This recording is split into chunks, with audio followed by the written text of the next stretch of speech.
Gândește-te la viața davnice, ne-am născut, trăim și murim.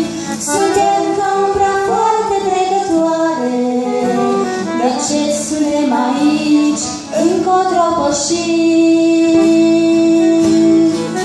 Întotdeauna două căi ne stau în față, e drumul către cer sau spre iad. Am fost lăsați stăpâni spre alege, suntem biruitori sau printre cei ce cad.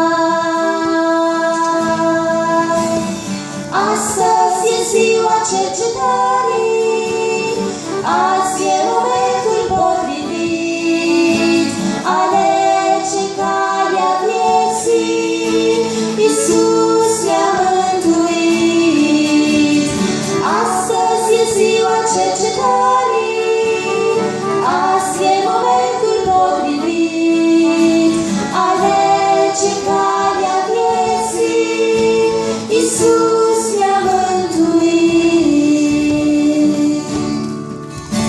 Gândește-te la viața davnice, un suflet ai și doar aici mai poți să-ți pregătești locaș în cel de veci, haina și coroana pe care o să le porți.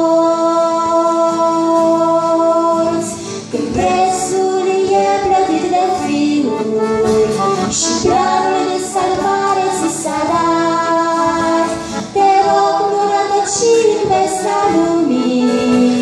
Iisus te cheamă, renunță la păcat.